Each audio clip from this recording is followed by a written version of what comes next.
compte sur vous pour donner le meilleur de vous-même sur la journée, pour qu'on puisse exploser les chiffres et puis montrer qu'on ne va pas se laisser faire par rapport à sa dernière ouverture.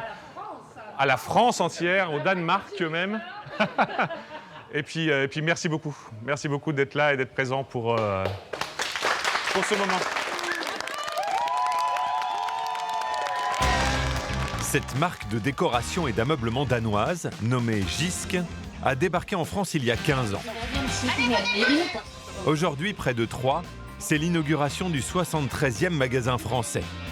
Elle espère en ouvrir 500 dans les années qui viennent. Dès le premier matin, ambiance champion des ventes.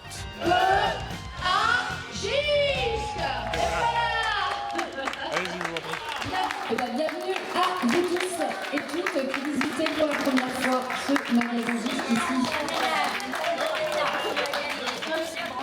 Bienvenue. La marque commence à se faire connaître pour ses prix cassés. Du linge de maison à 11 €, des assiettes à 4 €, des vases à 3,50 € et même des meubles. Le blanc, vous l'avez là à 185. D'accord. Et là, vous avez le 225. Nickel. Ok, Merci, je vous remercie. eh bien avec plaisir. Bonne journée, au revoir. Quand vous allez entrer dans un magasin Jysk, vous aurez cette présentation qu'on appelle, nous, le Nordic Mood. Des petits articles de décoration, d'inspiration scandinave. Cette entrée, en fait, elle évolue régulièrement dans l'année, en fonction des saisons et des opérations qu'on veut mettre en place. Ça permet de donner de l'inspiration à nos clients. Quand vous continuez votre parcours, vous avez aussi une succession de panières, qu'on appelle les prix bas permanents. On va dire, sont là pour ressusciter quelques achats d'impulsion. Résultat, même si on entre pour flâner, en principe, on repart avec des achats. Je trouve ça très joli. Tout ce qui est un petit peu design comme ça, j'aime beaucoup. Moi, j'adore en plus de ça changer continuellement ma déco. Donc au moins, ça permet de changer un peu plus régulièrement. Et les prix, vous en pensez quoi? C'est vraiment pas cher, c'est fou. Là, celui que j'ai dans la main, 4 €. Je veux dire, c'est presque donné, donc... Merci. Bonne journée. On a fait 25 €. Oui, par 4, c'est plus. Même si j'en ai 50 chez moi, j'ai acheté des vases. Ça, je trouvais ça beau, des oreillers. Une lumière pour mettre à l'extérieur. En moins de 30 minutes, les caisses sont débordées. C'est sûr que ça va planter. C'est simple. C'est bon, c'est reparti. Bah non. Ça fait pareil. Ça fait la même chose? Ouais. On est désolé, hein. C'est normal, c'est l'ouverture. S'il y a foule, c'est que la marque cible une clientèle en manque de choix. Elle privilégie les villes moyennes. Ça permet de capter une clientèle qui n'ont pas envie spécialement de faire le déplacement sur des plus grosses zones. On essaye de s'implanter en fait à peu près sur tout le territoire. L'idée, c'est d'avoir des magasins à 20-30 minutes les uns des autres. Ici, le seul rival, c'est Maison du Monde. Mais Sandrine préfère le style nordique. Je pense que c'est un peu le même style qu'IKEA. Et donc, je m'y retrouve dans leur style de meubles, les prix, voilà. Mais bon, Ikea, quand on n'est pas sur place, quand on n'habite pas sur Paris ou Dijon... Là, ce qui est bien, c'est que c'est plus proche, quoi. C'est plus proche, voilà. Sandrine déménage dans une semaine. C'est la cliente idéale qui devrait revenir plusieurs fois. Ce qui nous fait 90 € et 25 centimes, s'il vous plaît. Je suis très contente. On reverra madame avec plaisir. Oui, j'ai pas terminé. C'est que le début. Et voici pour vous une très bonne journée. À bientôt, madame. Au revoir. Les ambitions de Jysk incarnent un bouleversement profond du marché de la décoration. Après la fast fashion dans la mode, place à la fast déco. Chaque Français dépense en moyenne entre 500 et 1000 € par an en décoration. Et le budget ne cesse d'augmenter depuis le Covid. Les marques se livrent une bataille sans merci sur les prix pour entrer dans votre salon, votre chambre, votre cuisine. Magasin, site internet. Sur fond de marketing agressif, ils multiplient les nouveautés et ringardisent les marques les mieux installées. Dans les coulisses, fabriquer les produits les plus à la mode mobilise des villages entiers, notamment au Vietnam. Un marché de tous les excès pour le plus grand bonheur des addicts de la déco.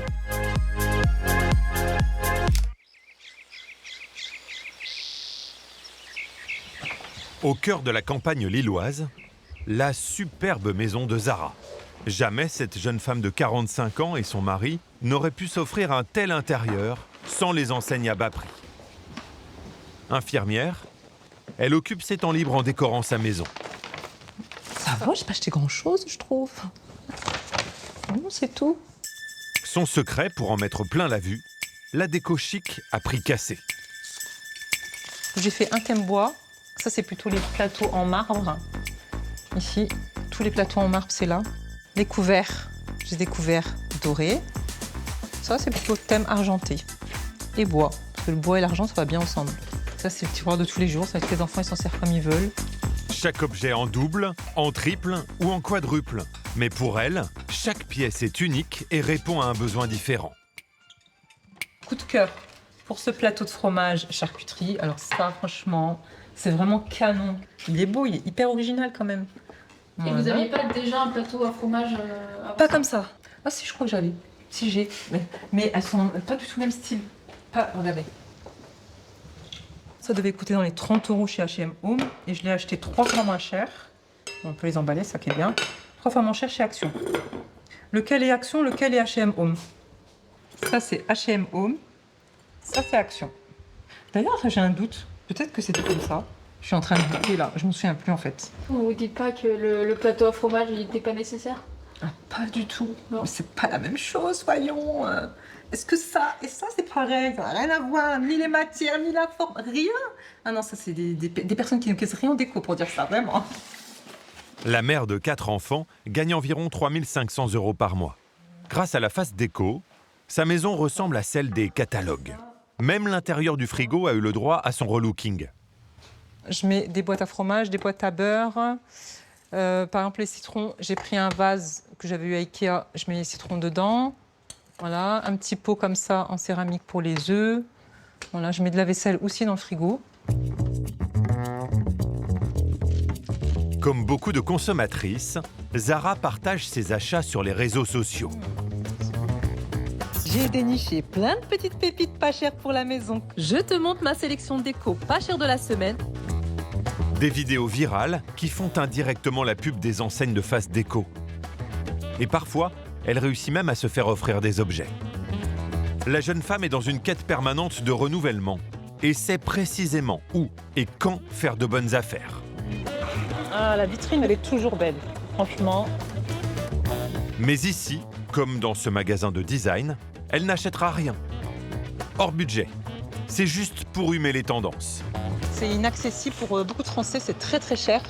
Mais par contre, tous ces magasins-là, j'y vais pour m'inspirer. Et j'essaie de trouver des modèles similaires en beaucoup moins cher. Si vous achetez une décoration chère, eh ben, vous êtes marié avec. Faut pas en avoir marre au bout de 2 ans, quoi. Voilà. Alors que là, vous pouvez divorcer quand vous voulez. Exactement, c'est tout à fait ça. On divorce dès que ça ne nous plaît plus, c'est ça l'avantage. Zara a soif de changement. Elle préfère donc les enseignes de fast fashion qui appliquent les mêmes recettes que pour les vêtements. Adapter la décoration au gré des saisons. Ça, c'est les couleurs de cet automne. On est sur un vieux rose. Ça, typiquement, je pourrais le prendre pour ma chambre. Ça, j'aime beaucoup ça. Hein. Je me laisserais bien tenter par celui-là. Et pourquoi? Parce que cet hiver, j'ai envie de changer un peu la déco, mais complètement, c'est-à-dire changer le canapé, la table basse, les murs. Donc que ça se rapproche des inspirations un peu que je veux faire. Donc ouais, pourquoi pas partir sur ça. Mais Zara ne vient pas qu'une fois par saison. Elle vient toutes les semaines. L'antre du diable. La vaisselle. Ça, j'adore. C'est pas très très cher. 8 € l'assiette, la grande assiette. Franchement, c'est raisonnable. Donc ça, c'est go à la maison. Déjà 90 € dans son panier, elle tente de garder le contrôle sur ses dépenses. C'est comme les gens qui jouent au casino, si on les laissait faire, ben, c'est pareil, ils seraient addicts. Moi, je ne veux pas être addict à la déco, donc forcément, je fais attention. Du coup, quand j'ai des pulsions d'achat où je me dis j'ai juste envie de dépenser, je vais dans des magasins vraiment pas chers, Action, je vais acheter une petite bougie à 2 €, un petit vase à 4 €. Là, je me dis au moins, je me suis fait plaisir et cette pulsion d'achat ne m'a pas coûté très cher. Merci, au revoir. Allez, encore un magasin. Mais c'est promis, cette fois, elle n'achètera rien. Oh, la pâtisserie. super beau ça dans une cuisine. Vous aviez dit que vous allez rien acheter à la base. Celui-là, comme je vous ai dit, c'est un achat raisonnable. Ça fait un moment que j'ai tourné autour sur le site et ça, j'ai craqué, c'est pour mon fils. En plus, c'est pas très cher, c'est quoi, c'est combien? C'est moins de 10 €. Merci. Merci également, bon après-midi, au revoir. Vous avez acheté pour combien à peu près en tout? Moins de 100 €.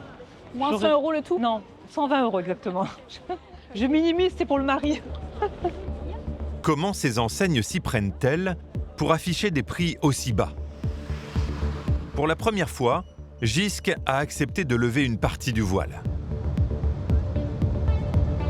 C'est au Danemark, à Aarhus, que la marque de décoration pilote sa conquête mondiale. 3500 magasins dans 50 pays. L'entreprise a dopé l'économie locale. Quel que soit le pays de destination, tous les produits sont dessinés ici. Bonjour, fermez la porte. Close the door. Rikke Blasilde est la grande patronne du design. Ils ne sont que 4 salariés pour créer chaque année des centaines de références. Donc, c'est la salle de bain automne-hiver, avant de passer à la saison suivante.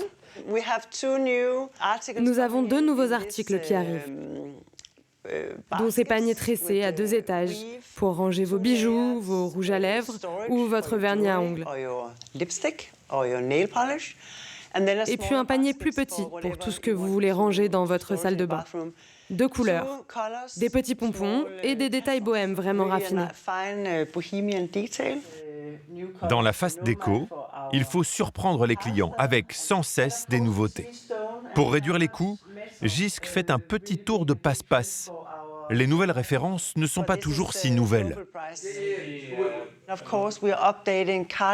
Bien sûr, on met à jour nos produits pour chaque saison. Nous accordons les nouvelles couleurs. Parfois, les nouveautés, c'est juste ça, comme vous l'avez vu sur les serviettes, juste une nouvelle couleur. Du coup, est-ce qu'on peut dire que c'est un nouvel article? Non, mais c'est quand même une nouvelle référence.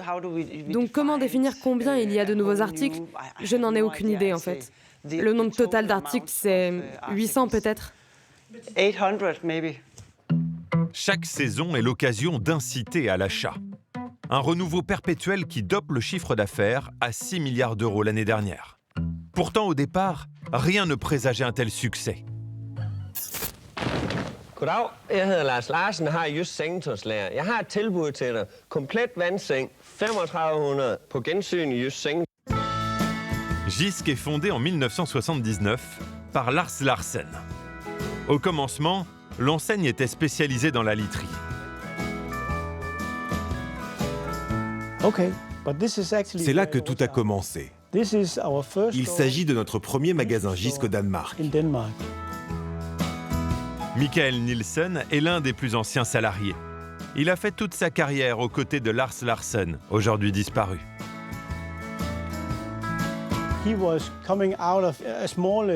Il travaillait chez un petit détaillant dans le nord du Jutland, où il vendait des rideaux, des tissus et tout un tas d'autres choses. Et il s'est dit, pourquoi pas moi?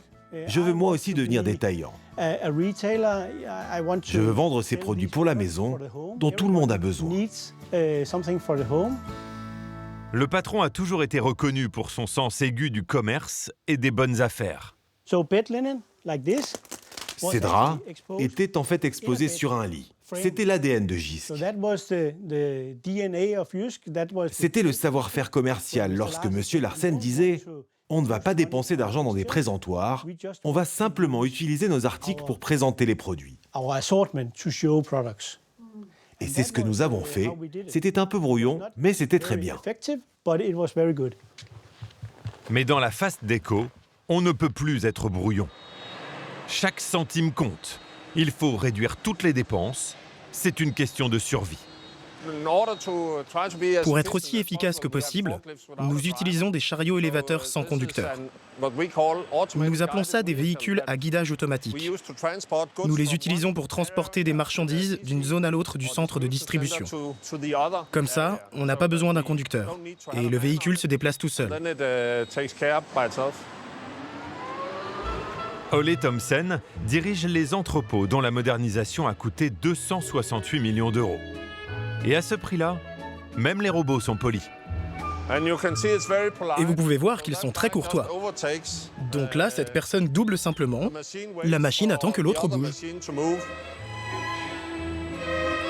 Au-delà de la courtoisie, ces machines ont permis de réduire les effectifs. JYSK reste très discrète sur les chiffres.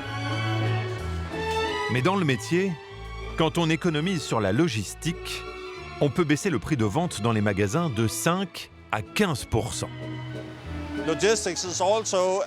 La logistique représente également une dépense importante pour une entreprise comme la nôtre, car nous traitons d'énormes volumes.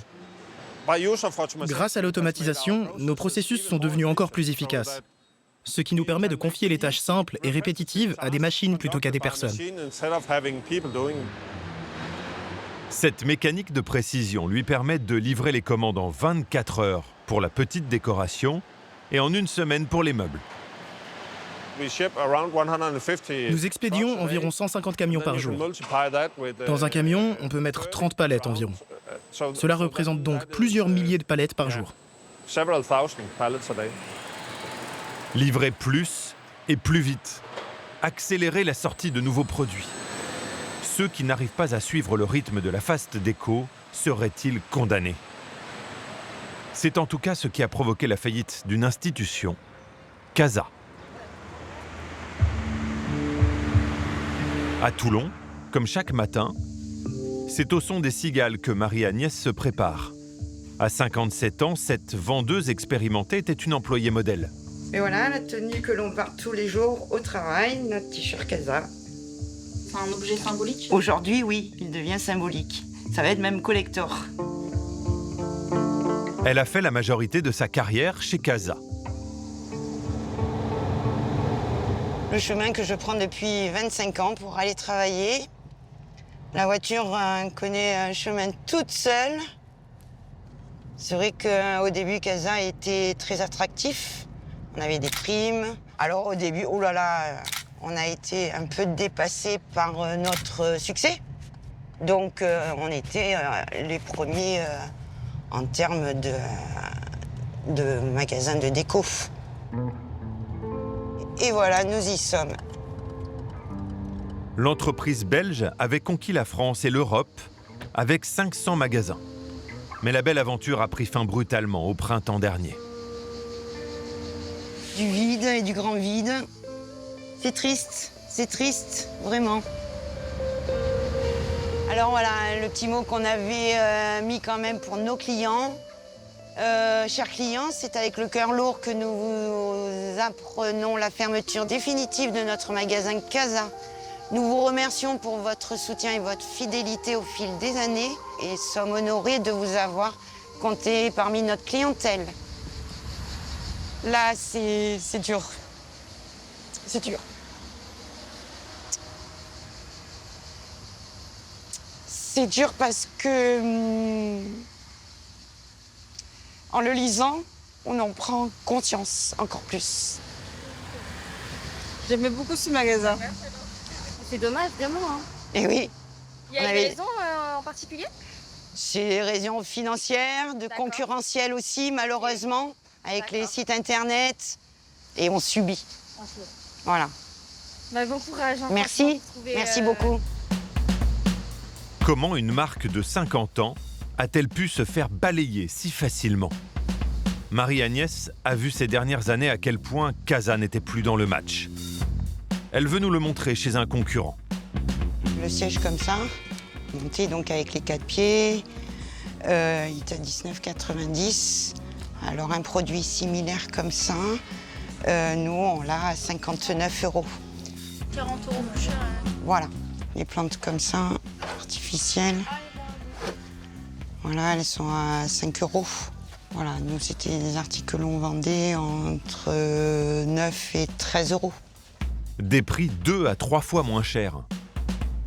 Donc voilà, c'est un bougeoir. 5,49 € en prix fort, il y a 70% dessus, donc 1,65 €. Nous, en prix de base au magasin, il était dans les 7 €. Il n'y a aucune justification parce que c'est du verre, c'est pareil. là, il n'y en a pas. Là, c'est vraiment le produit vraiment exactement le même. Dans les rayons des magasins de décoration pas chers, un style a beaucoup de succès en ce moment. Les produits tressés. Beaucoup d'entre eux sont fabriqués pour quelques centimes au Vietnam. C'est l'un des pays d'Asie du Sud-Est où la croissance est la plus dynamique. Les grandes marques se détournent de la Chine pour le Vietnam, où les exportations ont augmenté de 15% l'an dernier, notamment grâce à la décoration et l'ameublement.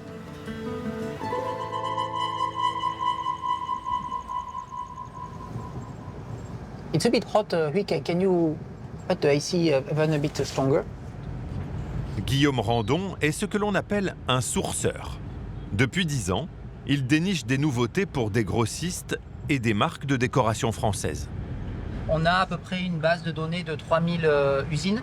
Moi, j'ai dû aller dans presque 100 usines au Vietnam déjà, en à peu près 10 ans. Et puis voilà, le but, c'est de se tenir à jour. Et puis voilà, ça fait partie de notre métier de toujours être au courant des nouveautés. Et puis avoir cette relation de proximité aussi qui est importante avec les fournisseurs. Ils aiment bien quand on se rencontre, ils aiment bien qu'on fasse cet effort de faire le déplacement. Aujourd'hui, il se rend dans le nord du pays, où une usine fabriquerait des produits dont les Français raffolent. Tiens, yeah. Bonjour. Yeah. Des paniers de toute taille, des abat-jours, des sacs, des décorations murales.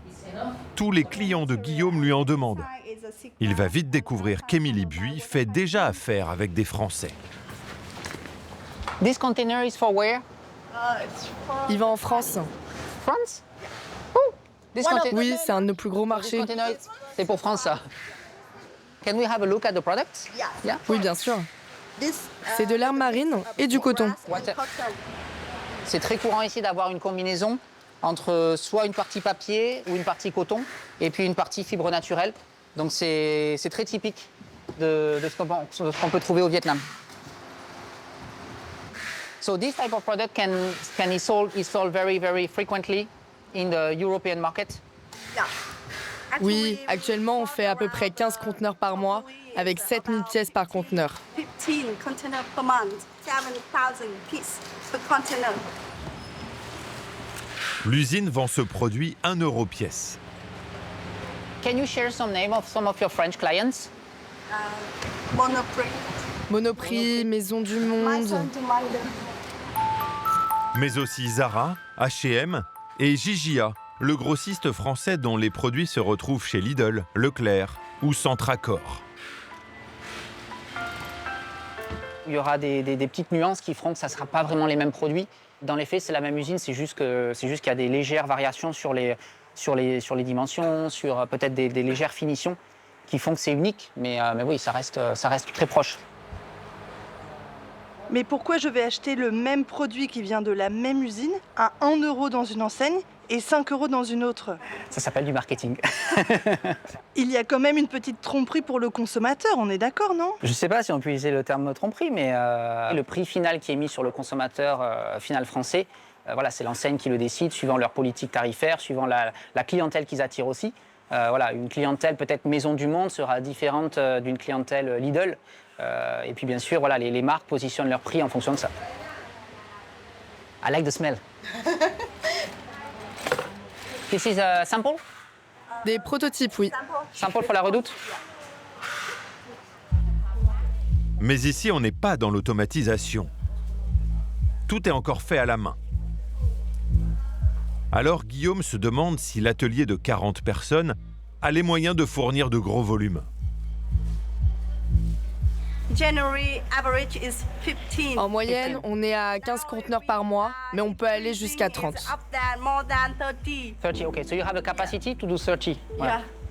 Oui, plus de 30.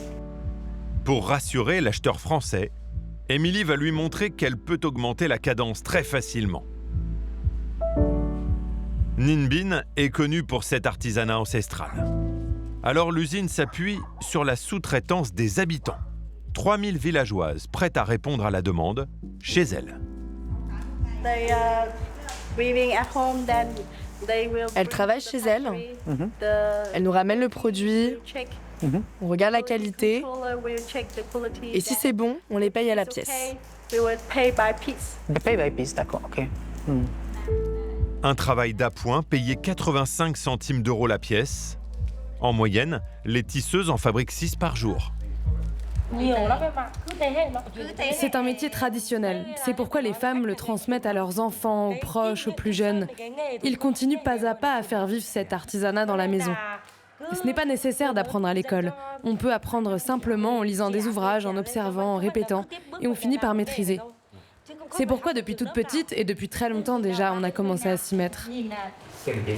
Ça vous fait quoi de savoir que vos produits vont être dans des maisons françaises?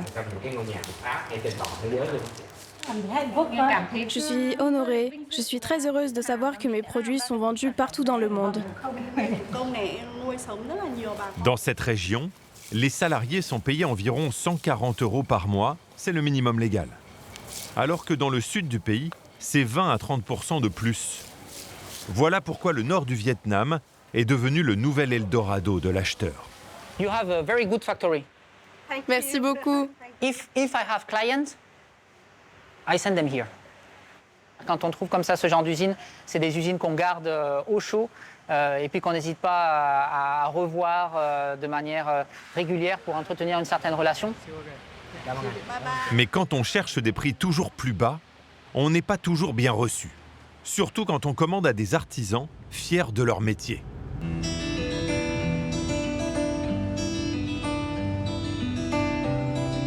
Encore un peu plus au nord, dans la région d'Hanoï, 1350 villages cultivent chacun un savoir-faire unique. Celui de Hatay est spécialisé dans la peinture. C'est là que Guillaume veut s'approvisionner en sous-verre, un produit qui revient à la mode et que son client veut vendre en France. Il a fait quelques tests de qualité avant d'entrer dans l'ultime négociation. Comme c'est des produits qui peuvent potentiellement être en contact d'aliments, l'équipe a mis du café, de la sauce soja, un alcool fort et ensuite du citron. On a laissé l'ensemble de ces produits-là sur les différents produits de notre cliente. On les a laissés quelques minutes et ensuite on a essuyé ça pour voir quel était le rendu. Là, typiquement, on a été prendre un cutter et donc on a été couper ça pour montrer quels seraient les impacts sur le produit. Et donc voilà, ça c'est des choses qu'on va montrer ce matin et j'imagine qu'on va avoir une discussion avec le responsable de l'usine pour voir un petit peu est-ce que c'est des choses est-ce qu'il aurait des conseils pour faire en sorte que ça soit amélioré ou pas. Guillaume le sait, ces discussions peuvent parfois le mettre dans une posture délicate. Bonjour. Monsieur Tuan est le propriétaire de cette manufacture depuis 21 ans. Sa spécialité, la laque vietnamienne. How long it take to make one? It will be around a month. Il met environ 1 mois pour faire le set en entier de 4 pièces.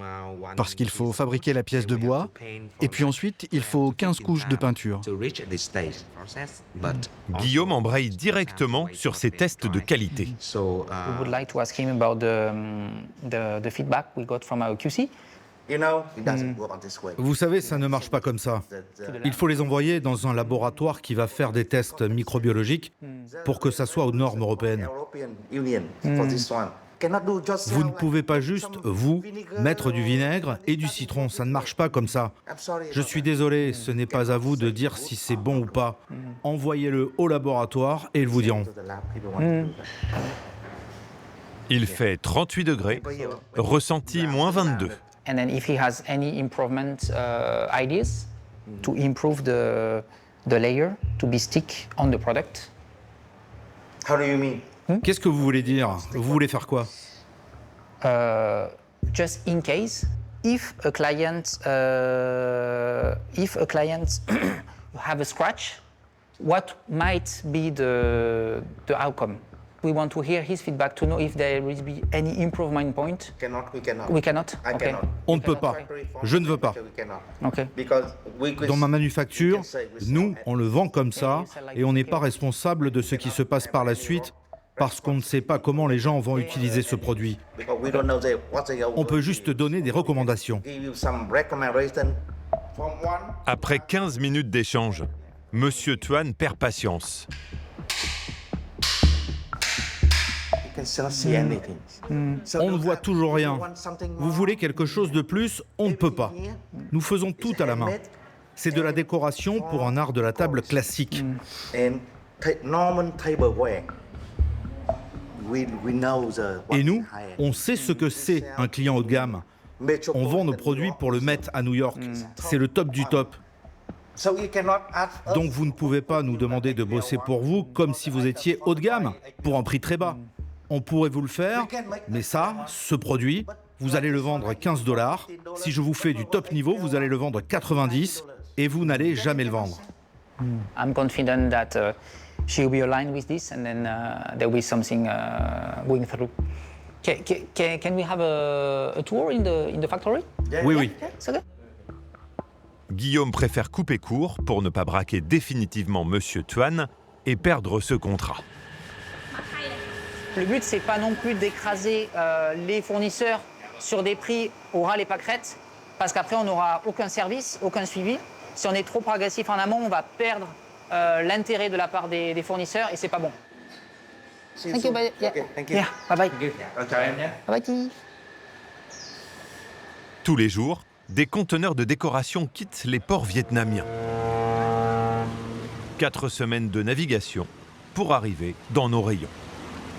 Ce flux de fast déco venu du monde entier est si gigantesque que des produits aux compositions douteuses échappent à tout contrôle.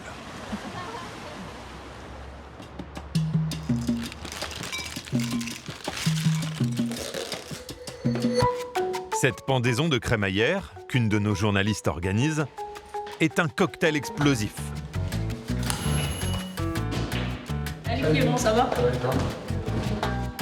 Nos 5 invités ne sont pas venus les mains vides. Des petites décos pour le frigo. J'ai vu que ça se faisait vachement en ce moment, je me suis dit que ça pourrait être sympa. Des guirlandes dans le frigo, c'est très à la mode sur les réseaux sociaux. Ah bah merci. Bah, je suis sûr que ça va. Bah ouais, il est tout mignon, j'adore. Un coussin, une bougie, tous achetés dans des magasins de fast déco. Merci beaucoup de nous accueillir. Mais un 6e invité surprise va s'incruster à la fête. Bonjour Christophe. Bienvenue. Bonjour, merci beaucoup pour l'invitation. Bah de rien, allez-y. Alors je suis arrivé les mains vides, alors avec beaucoup de choses à vous dire. Christophe Mercier-Tellier est microbiologiste et hygiéniste. Il a longtemps étudié l'impact de la décoration sur notre santé et notre environnement. Il est recouvert sur toutes ses faces. Mais qu'est-ce que c'est? Une petite guirlande, est-ce que je peux la voir? Petite guirlande ananas. C'est une mode qu'on voit beaucoup sur les réseaux sociaux, mais il ne faut pas faire toujours confiance à la mode sur les réseaux sociaux. Est-ce que c'est agréé alimentaire? Pas du tout. Est-ce que ça peut être mis au contact d'aliments? Nullement. Pourquoi? Tout simplement parce que c'est, ne serait-ce que cette peinture verte, elle est faite de quoi? On n'en a strictement aucune idée. Ce que l'on sait, c'est que si on l'absorbe, c'est dangereux pour notre santé. Allez-y. Jolie décoration, mais pas pour le frigo. Ce Colombo de la déco va avoir un avis très tranché sur chacun de nos cadeaux. Ce coussin, il va me poser beaucoup de soucis. Pourtant, les coussins font partie des objets déco les plus populaires. Je peux vous garantir que si on faisait des prélèvements, on trouverait sans doute des traces de terre.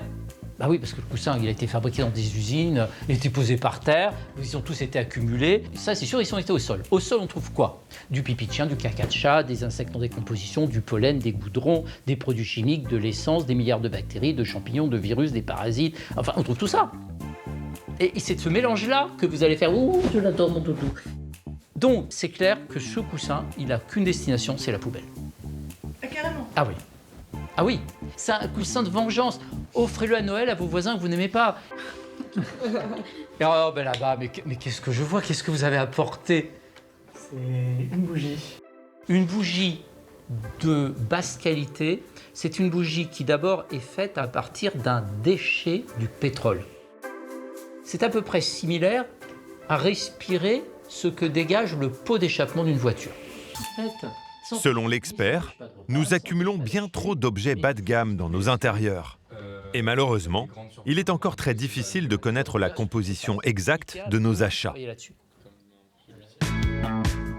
Ce n'est pas le seul problème de la fast déco, un secteur où l'on est tenté de surconsommer. au point de ne plus savoir quoi faire de nos achats.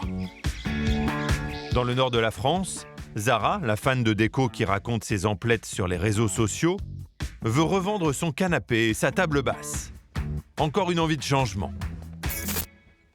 Quant à ses chaises, achetées il y a seulement 2 ans, de base, j'ai regretté d'avoir pris du noir. Une fois que j'ai eu la table, quand j'ai eu mon espace, j'ai vu que le noir, ça n'allait pas. Je me suis dit non, en fait, une couleur un peu plus, toujours dans les tons marronnés beige, ça irait mieux. J'aime bien. Les nouvelles chaises attendent dans une pièce dédiée à ses achats de décoration. C'est une pièce secrète. Je ne la montre pas d'habitude. Je n'aime pas montrer cette pièce-là parce que c'est la pièce de la honte. On en a tous à la maison. Il y a plein de cartons là-dedans, il y a un peu de tout. Ça, par exemple, c'est mes futures chaises que j'ai déjà achetées, pris en avance.